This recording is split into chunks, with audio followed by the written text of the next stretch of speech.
So Donald Trump recently said this about Vice President Kamala Harris. But somebody's got to explain this one. This is a radical left, Marxist, communist, fascist. A radical left, Marxist, communist, fascist. Okay, so we can't keep doing this, all right? We can't just keep throwing around giant accusatory terms without any sense of what the words mean. What I wouldn't give for someone to push back and say, what do you mean by Marxist? How do you square that with being a fascist? What does fascist mean to you? And then just wait for the answer that would never come, because these are just spooky boogeyman terms being used without any basis in reality, and it's honestly ridiculous. So I'm just going to do a bare bones breakdown of these terms just to give you a heads up. But I would highly recommend you find the Politics Girl podcast from April 2022 called A Brief History of How We Got Here to get the full picture. But for now, socialism is a theory that emerged in Europe after the French Revolution, when the ideals of freedom and equality moved from simply equal rights and opportunity to the idea that maybe the amount of wealth and property could also potentially be equalized across society. Socialism began as a reaction to capitalism, the system in which people and companies compete with each other for wealth. Socialism was therefore a political system in which the state would be in charge of the economy and provide not only social services such as healthcare for its people, but also control large sections of the private economy. Socialism is based on the idea that the creation of wealth should be controlled by the workers who create it, and it calls for public ownership and control of property, natural resources, and the means of production.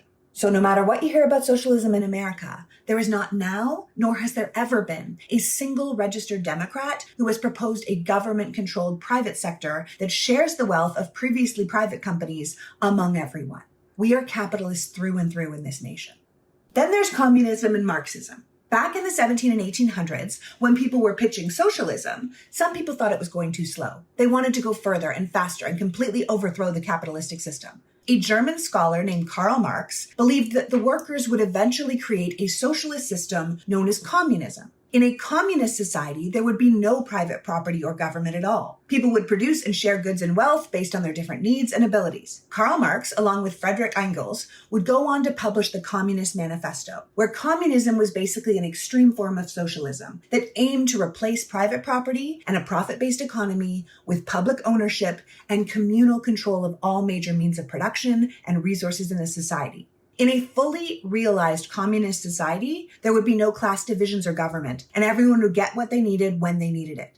Communism is based on Marxism, which are the writings and thoughts of Karl Marx. But if Marxism is a philosophy, communism is the practiced implementation of that philosophy.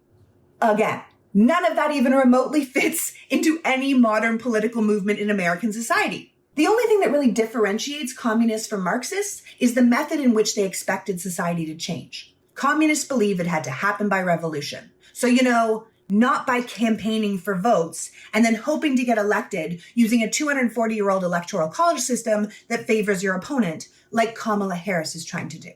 Finally, you have fascism. Fascism is basically a totalitarian government, or a government that rules every part of society, from schools and businesses to the media and the arts, where the leader, who is usually a charismatic populist, has full top-down control and answers to no one. Fascists build their society around extreme nationalism and fear of outside threats. Fascist leaders believe their will to be the will of the people. They look to national myths for guidance. They shun science and reason and intellectualism. And fascists are very committed to the idea that its nation's chosen people are superior to all others. And they typically strengthen and unify that dominant group by persecuting minority groups. Does any of that sound familiar? Here's the thing. Understand this name-calling is a distraction. A look over there, Joseph Goebbels accused the other side of that which you are guilty shell game. The thought being, if I use every word in the book, words won't matter. And the one definition we should actually be paying attention to, we're going to miss. So don't be deceived.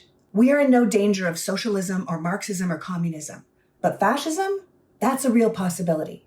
It's just not Kamala Harris who will be bringing it to us.